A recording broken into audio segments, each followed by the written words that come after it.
کہ جو بھی کوئی مقتدر حلقوں کے ساتھ اٹیچمنٹ بنا لیتا ہے تو وہ پھر اس کے جتنے بھی کیسز ہیں وہ صاف ہو جاتے ہیں، مطلب وہ دودھ سے نہایا ہوا وہ ایک شخص بن جاتا ہے، اس کے جتنے بھی پاپ ہیں، جتنے بھی گناہ ہیں اس کے وہ ختم کر دیے جاتے ہیں۔ اور بے شک وہ کوئی کرمنل ایکٹیویٹیز میں ہے یا کرپشن کیسز میں ہے، جس طرح بھی ہے، لیکن پھر سے ایک دفعہ پھر سے اس کو اس عوام پر مسلط کر دیا جاتا ہے۔ تو اس کا ایک یہ بھی ہمیں دیکھنے کو ملا ہے کہ آج جب نواز شریف صاحب کا طیارہ پاکستانی حدود میں داخل ہوا تو اس وقت ان کو ویلکم کہا گیا، جو ایئر ٹریفک کنٹرول ہے ہمارا جو سسٹم ہے پاکستانی حدود میں داخل ہونے کے بعد، انہوں نے طیارے کو بھی ویلکم کیا ہے۔ تو جو آثار نظر آ رہے ہیں، بالکل آپ کی بات سے میں ایگری کروں گا کہ وہ آثار ایسے ہی نظر آ رہے ہیں جیسے شاید نواز شریف صاحب کو پاکستان پر نیکسٹ جو ہماری گورنمنٹ ہے اس کی جو وزیر اعظم کا منصب ہے اس کے لیے ہی بلایا جا رہا ہے۔ تو یہ بدقسمتی ہماری ایک عرصے سے چلی آ رہی ہے، اور یہ تب ممکن ہوگا جب ہماری عوام میں سیاسی شعور اجاگر ہوگا، جب لوگوں کو اپنے حلقوں میں نمائندے جو ہیں وہ منتخب کرنے کا شعور آئے گا۔ اب ہوتا یہ ہے کہ جیسے آپ آج دیکھ لیں، آج اتنے سارے لوگ جو ہیں وہ لاہور کی طرف یا اسلام آباد کی طرف آئے تھے، جن لوگوں کو شاید یہ بھی علم نہیں ہے کہ ہم کہاں جا رہے ہیں، لیکن ان کو لے کے جانے والے لوگ جو ہیں، چونکہ وہ افورڈنگ پرسنالٹیز ہیں، وہ اپنی گاڑیاں جو ہیں وہ بھجواتے ہیں، اور بے شمار لوگ جو ہیں وہ بلکہ انسانوں کا ایک سمندر ہے جو ہمیں دیکھنے کو مل رہا ہے۔ اس وقت وہ لاہور کی طرف گامزن ہیں، کچھ لوگ پہنچ چکے ہیں پنڈال میں اور کچھ لوگ آ رہے ہیں۔ تو یہ عوام کا پیسہ ہے، یہ غریب ملک کا پیسہ ہے، لیکن استحصال کرنے والے یہ حکمران جو ہیں یہ کتنے آزاد ہیں کہ جب وہ کرپشن کیسز میں بھی ملوث ہوتے ہیں، اس کے بعد جب وہ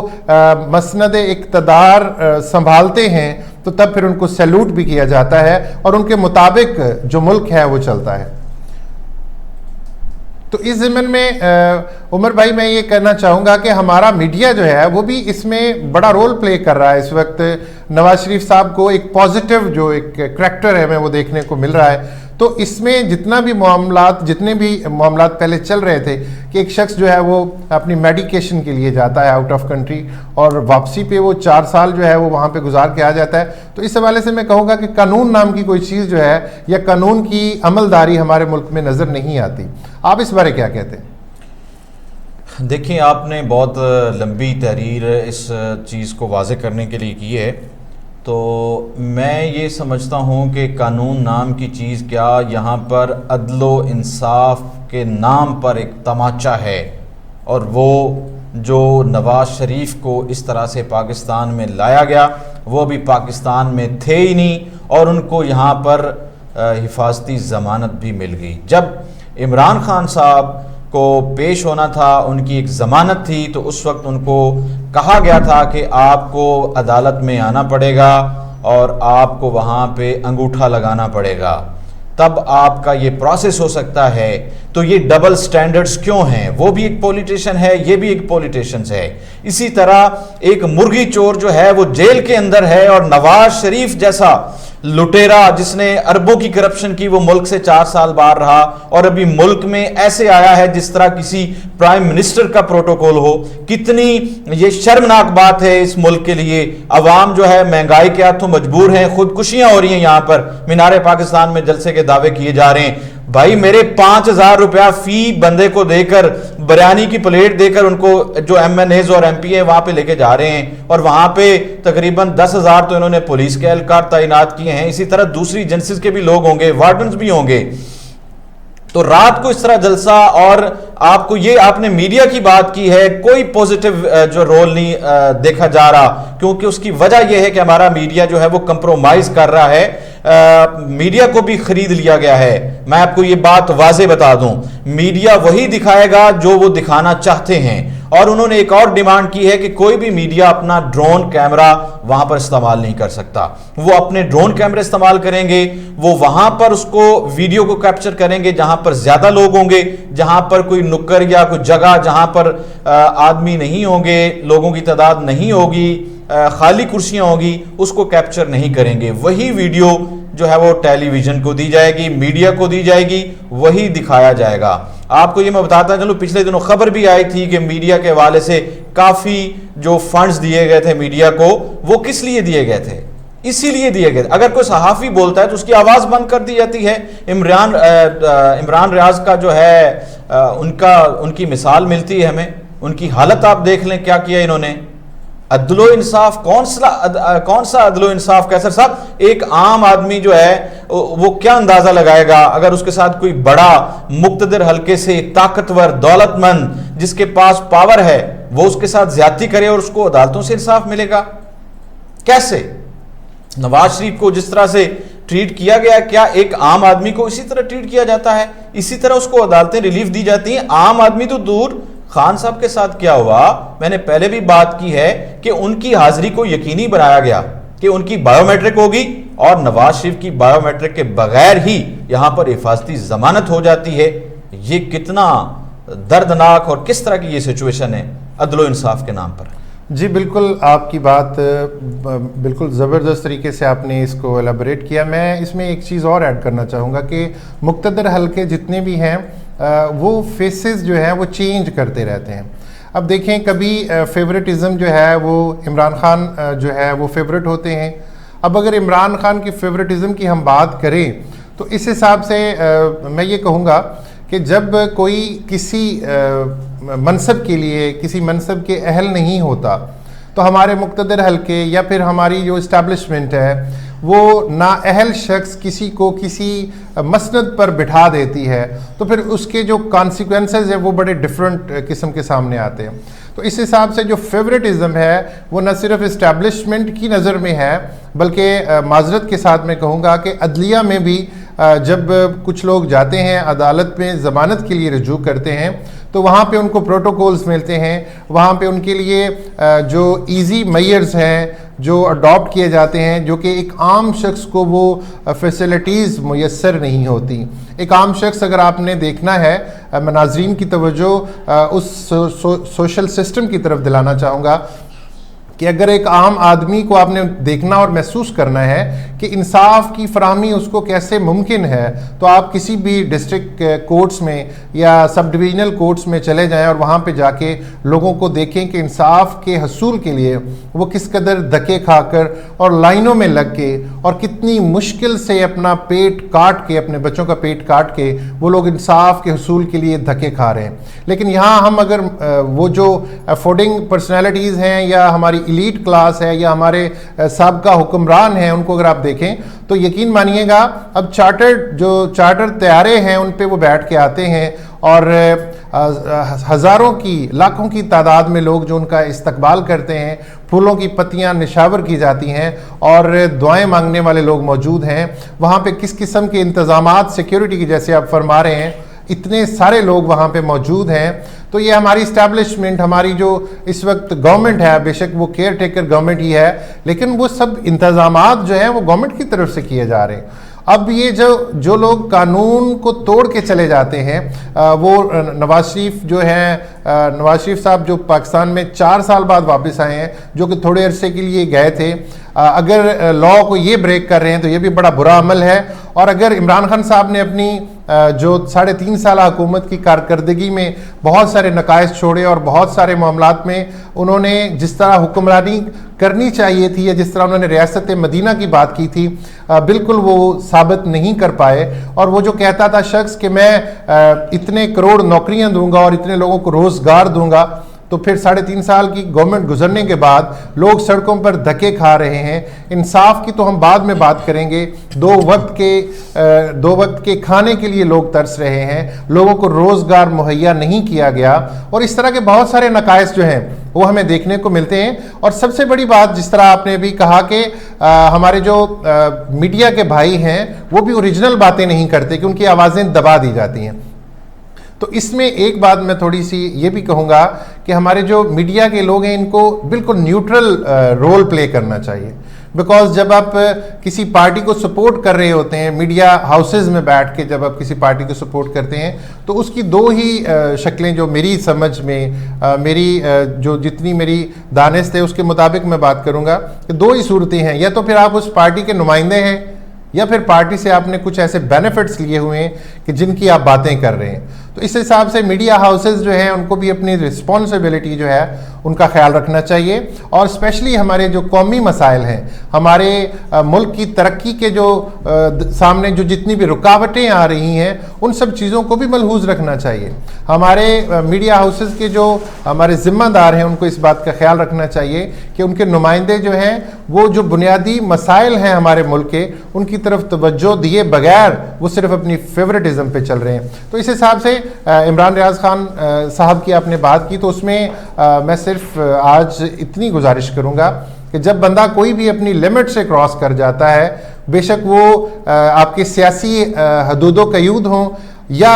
اخلاقی ہوں یا کوئی بھی آپ کی جو لمٹ ہے, جب آپ کسی بھی لمٹ سے کراس کر جاتے ہیں, بیونڈ دا لمیٹیشنز جب آپ چلے جاتے ہیں, تو پھر آبویسلی کچھ مسائل جو ہیں وہ بھی آپ کو دیکھنا پڑتے ہیں. تو اس حساب سے ہم آج کے جو اس اسپیشل ٹرانسمیشن کے حوالے سے جو بات چیت کر رہے تھے, تو نواز شریف صاحب کا وطن واپس آنا اور اس قدر پروٹوکول دیا جانا یہ ایک غیر معمولی سی بات ہے, اور ہمارے اس ملک کے پاکستان جس کی بنیادیں ان سیاستدانوں نے کھوکھلی کر دیں, جو ان ناتواں کندھوں پہ اپنی ذات کا بوجھ اٹھانے کا وزن نہیں ہے پاکستانی عوام میں, تو ان کے کندھوں پر اتنے بڑے بڑے محلات جو تعمیر ہو گئے, تو یہ سب کچھ ہمارے اس ملک کی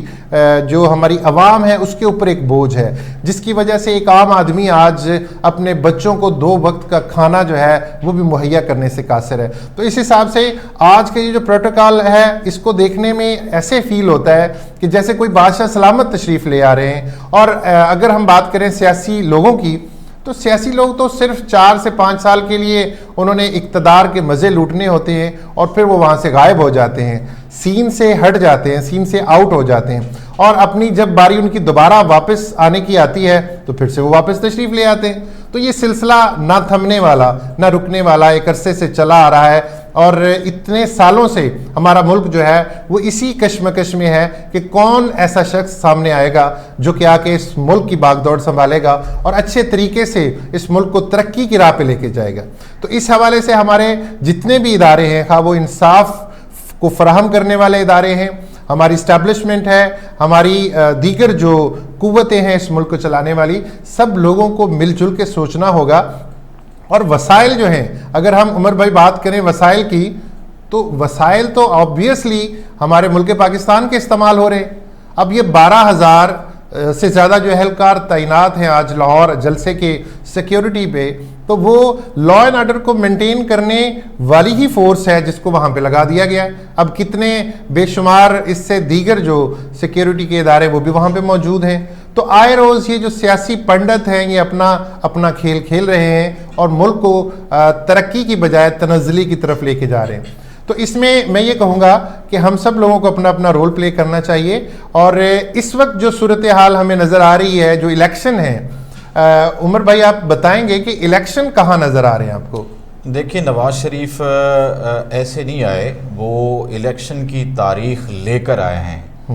اگر الیکشن لیٹ ہوتے تو کبھی بھی نواز شریف پاکستان نہ آتے. جی بالکل. اور میں نے آپ کو پہلے بھی بتایا ہے کہ وہ یہاں پر وزیر اعظم بننے آئے ہیں, یا وہ یہاں پر جیل میں جانے کے لیے نہیں آئے. جی جی, یہ آپ کو میں واضح بتا دوں, وہ یہاں پر جیل میں رہنے کے لیے نہیں آئے, وہ یہاں پر چوتھی بار وزیر اعظم بننے آئے ہیں.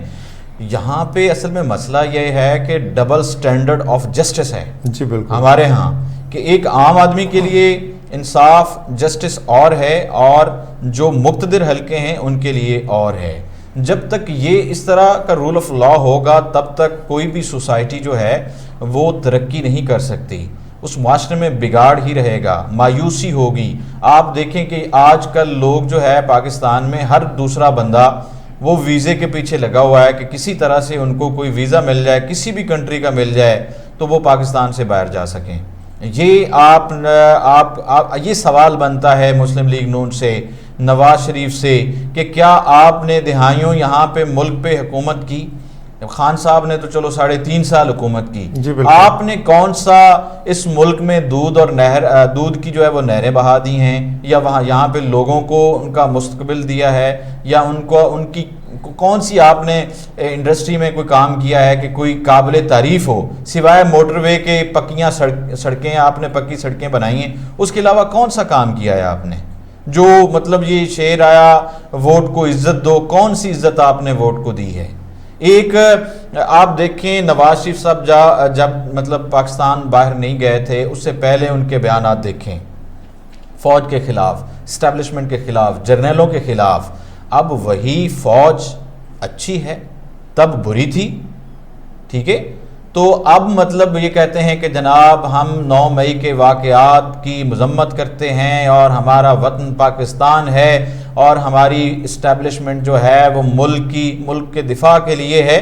بالکل دفاع کے لیے ہے، لیکن یہ دوہرا معیار کیوں ہے کہ جب آپ کا فائدہ ہوتا ہے تو آپ سینے سے لگا لیتے ہیں، جب آپ کا فائدہ نہیں ہوتا یا آپ کا احتساب ہو رہا ہوتا ہے اس وقت آپ کہتے ہیں کہ اسٹیبلشمنٹ بری ہے. لیکن اسٹیبلشمنٹ یا فوج ہر وقت اچھی ہونی چاہیے، ہر وقت اس کو یہی کنسیڈر کرنا چاہیے کیونکہ وہ ملک کا دفاع کرتی ہے، نہ کہ اپنے مفاد کے لیے. اپنے مفاد کو سائڈ پہ رکھیں.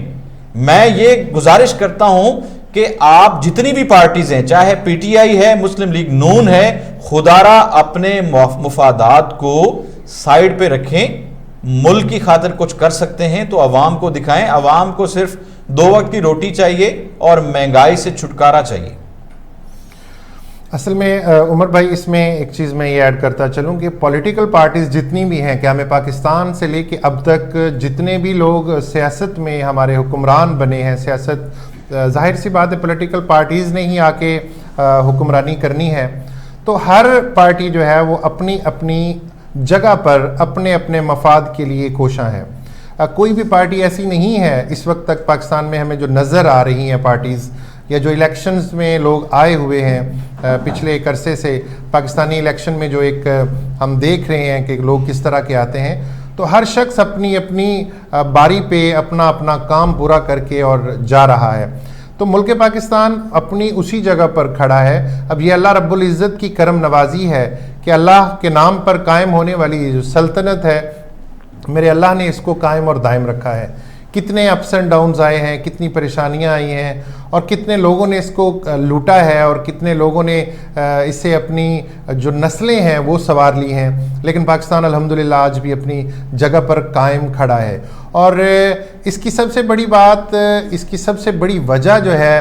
پاکستان کے قائم رہنے کی، وہ میں یہ کہوں گا کہ ہمارا جو نظریہ تھا، جس نظریہ پر پاکستان بنا، اور اسلام کے نام پر یہ قائم ہونے والی سلطنت جو ہے یہ انشاءاللہ العزیز ہمیشہ کے لیے قائم اور دائم رہے گی انشاءاللہ. اور دوسری بات، جو پولیٹیکل پارٹیز ہیں وہ اپنا رول پلے نہیں کر رہی، انہوں نے صرف اپنے اپنے مفادات کی ایک جنگ ہے جو انہوں نے لڑنی ہے، اور وہ جنگ لڑنے کے بعد وہ پھر واپس اپنی اسی جگہ پر آ جاتے ہیں. اب جب ہم بات کرتے ہیں اسٹیبلشمنٹ اور فیورٹزم کی، تو اسٹیبلشمنٹ جب پازیٹیو رول پلے کرتی ہے تو وہ سب کو بری لگتی ہے. اسٹیبلشمنٹ اگر نیگیٹیوٹی میں آ جائے یا کسی کی سپورٹ میں آ جائے یا کسی کے جو ایلیگل ایشوز ہیں ان کو دیکھنا شروع کر دے، تو اس حساب سے پھر ہم کہتے ہیں کہ جی یہ تو غلط ہو گیا. اب فوج کا ایک اپنا کردار ہے، عدلیہ کا ایک اپنا کردار ہے، پولیٹیکل پارٹیز جو ہیں ان کا ایک اپنا معیار ہونا چاہیے، ان کا ایک اپنا کردار ہونا چاہیے. لیکن ماضی میں ہم نے دیکھا ہے کہ ہمارے حکمران خود سے، مطلب کچھ لوگ تو ایسے ہیں، موسٹلی ہماری جتنی بھی الیکٹڈ گورنمنٹس ماضی میں گزری ہیں، اگر دیکھا جائے تو وہ اسٹیبلشمنٹ کے کندھوں پر چل کے آئی ہیں. اب اگر کوئی ایسی پولیٹیکل پارٹیز ہے جو سوسائٹی میں انہوں نے کام کیا ہے اور پالیٹکس اپنی صحیح طریقے سے، جس کو ہم بولتے ہیں منجھے ہوئے سیاستدان تھے، یا جنہوں نے اس طرف سے آنے کی کوشش کی ہے، سیاستدان بن کے وہ آئے ہیں لیکن پھر بھی ان کو اسٹیبلشمنٹ کا سہارا لینا پڑا، تو یہ بھی ایک پرابلم ہے. اس میں ہم یہ دیکھیں کہ اگر ہر آنے والی پولیٹیکل پارٹی جو ہے وہ اپنا پازیٹیو رول پلے کرتی ہے اور اس میں نیگیٹیوٹی نہیں ہے، وہ پازیٹیو طریقے کے ساتھ اپنے ملک کی خدمت کرتی ہے، اپنے اداروں کی خدمت کرتی ہے، تو میرا خیال ہے کہ کسی کو حکمرانی تک پہنچنے کے لیے کسی اسٹیبلشمنٹ کی یا کسی سہارے کی ضرورت نہیں ہوتی. لیکن بدقسمتی یہ ہے کہ ہمارے اندر جو ہے وہ اتنے سارے لوپ ہولز ہیں کہ ہم اپنے آپ کو بچانے کے لیے، اپنے کرپشن کے کیسز کو چھپانے کے لیے ہم اسٹیبلشمنٹ کا سہارا بھی لیتے ہیں، اور ہم اس کے علاوہ جو دیگر ہمارے مقتدر حلقے ہیں ان کا سہارا بھی لیا جاتا ہے. تو اس طرح یہ باری باری کا کھیل ہے، یہ تمام پولیٹیکل پارٹیز جو ہیں وہ چلا رہی ہیں. آج نون لیگ جو ہے وہ برسر اقتدار میں آنے کی خوشیاں منا رہی ہے، تو کل کو پیپلز پارٹی جو ہے وہ فرنٹ پہ آ جائے گی. اور پاکستان تحریک انصاف آلریڈی اس وقت زیر عتاب ہے, اور زیر عتاب ہونے کی وجوہات بھی کچھ اس طرح کی ہیں جو میری سمجھ میں آتا ہے کہ پاکستان پیپلز پارٹی اور PMLN جو ہے یہ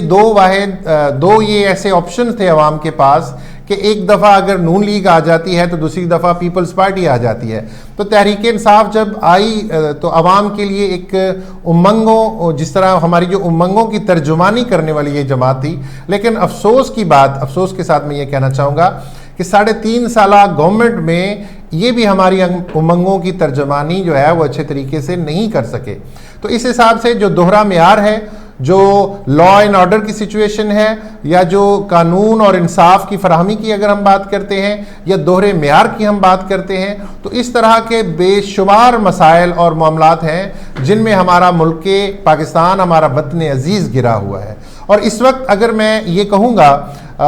یہ قبل از وقت بھی نہیں ہے یہ بات, اور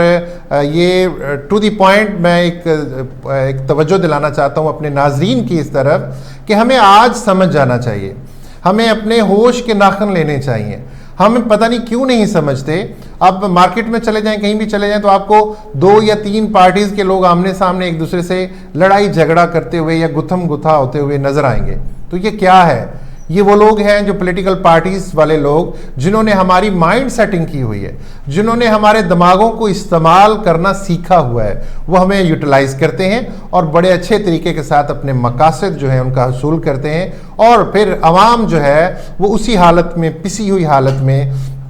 جس طرح وہ پیدا ہوتے ہیں بیچارے اس دنیا میں آتے ہیں, اسی طرح وہ یہ دنیا چھوڑ کے چلے جاتے ہیں. تو یہ سب کا سب الزام جو ہے میں وہ ڈائریکٹلی پولیٹیکل پارٹیز پہ لگاؤں گا کہ پولیٹیکل پارٹیز نے اپنا جو ان کا ایک منشور ہے, ان کا منشور ملک کی ترقی یا سیاسی طور پہ ملک پاکستان کو مستحکم کرنا نہیں ہے. ہر پولیٹیکل پارٹی جو ہے اس کا منشور یہ ہے کہ انہوں نے پاکستان کو دونوں ہاتھوں سے لوٹنا ہے, اپنے وسائل بنانے ہیں, اور آنے والی 10, 15, 20 نسلوں تک انہوں نے اپنے جو انتظامات ہیں وہ مکمل کرنے ہیں. تو اس ضمن سے میں یہ آج کے اس پروگرام کے توسط سے, اور عمر بھائی آپ نے جو باتیں کی ان چیزوں کو مد نظر رکھتے ہوئے یہ کہوں گا کہ ہمیں سب لوگوں کو مل کے سوچنا چاہیے کہ آخر جو مسائل جینونلی ہمارے ساتھ, ہمارے ملک پاکستان کے اس وقت ساتھ موجود ہیں, وہ ہے کیا. اب جب ہمیں مسائل کا پتہ چلے گا تو تب ہم ان کو ریکٹیفائی کر سکیں گے, تب ہم ان میں کوئی تبدیلی لا سکیں گے. لیکن اس وقت تو ہماری جو قوم ہے وہ خواب خرگوش کے مزے لے رہی ہے. اب اگر ہم پولیٹیکل سسٹم کو دیکھتے ہیں غور سے, یا الیکٹورل جو ہمارا سسٹم ہے اس کو ہم دیکھتے ہیں, تو ہمارے جو لوگ ہیں وہ اپنا جو جس کو رول دیا جاتا ہے وہی لوگ رول پلے کر رہے ہیں. مثال کے طور پہ کچھ لوگوں کو اس بات پہ لگا دیا. اب مایوسی کی جو بات آپ کر رہے ہیں, اس وقت پاکستان میں اس قدر مایوسی ہے کہ جتنا بھی پڑھا لکھا طبقہ ہے وہ سارے کا سارا پاکستان چھوڑنے کے لیے تیار ہے. اب سوشل میڈیا پر آپ دیکھ لیں تو اتنی زیادہ مایوسی پھیلائی گئی ہے کہ لوگ جو ہیں وہ پاکستان میں رہنا ایک دن کے لیے بھی برداشت نہیں کر رہے. یہ وہی ملک ہے نا جہاں پہ پاکستانی لوگ جا رہے ہیں جن لوگوں سے ہم نے 76 سال پہلے جو ہے وہ آزادی حاصل کی تھی, اور ان لوگوں سے آزادی لینے کے بعد آج ہمارے لوگ ان ملکوں کی طرف ہی جا رہے ہیں. تو اس کا مطلب یہ ہے کہ ہمارے ملک میں اس ایک خاص طریقہ ہے جس سے لوگوں کو مایوس کیا جا رہا ہے, اور ہماری جو عوام ہے وہ پاکستان سے دور بھاگ رہی ہے. تو اس حوالے سے میں تو یہ دعا کروں گا آج اس پلیٹ فارم سے, ETV کے اس پلیٹ فارم سے, اور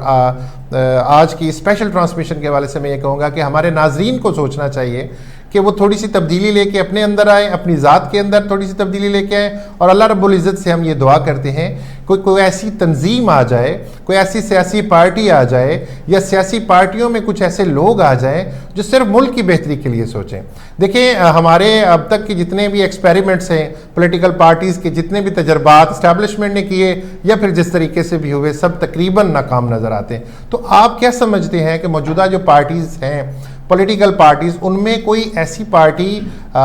ہمیں نظر آ رہی ہے؟ میں نام نہیں کہوں گا آپ سے کہ آپ کسی کو پوائنٹ آؤٹ کریں, لیکن کیا ایسی پاسبلٹی ہے کہ کچھ لوگ جو محب وطن ہیں وہ پاکستانی قیادت میں آئیں اور اس ملک کی بہتری کے لیے کام کریں؟ قیصر صاحب, مجھے تو جو جتنی بھی پارٹیز ہیں نا, ان میں کوئی بھی محب وطن نظر نہیں آتا. اگر کوئی محب وطن ہوتا تو پاکستان کی یہ حالت نہ ہوتی. جی بالکل ایسے ہی. لیکن اگر محب وطن ہمیں نظر نہیں آ رہا تو پھر وہ ایسا کون سا کام ہے جس کے کرنے کے بعد ہم اپنی قیادت جو ہے وہ اچھی کر سکتے ہیں؟ اس بارے آپ کیا کہیں؟ ہمارے پاس ایک ووٹ کی طاقت ہے نا، جیس، تو وہ اس کا ہمیں پتہ ہی نہیں ہے کہ ہم نے اس کو کہاں پہ استعمال کرنا ہے۔ جی بالکل، ہم تو یہاں پہ آپ کو میں نے پہلے بھی بتایا کہ 5000 پہ کچھ لوگ گئے ہوئے ہیں دیہڑی پہ، جی جی یہ حالت ہے، بھوک سے مر رہے ہیں لوگ، ان کو کیا پتا کہ ان کے ووٹ کی طاقت کیا ہے؟ بالکل یہاں پر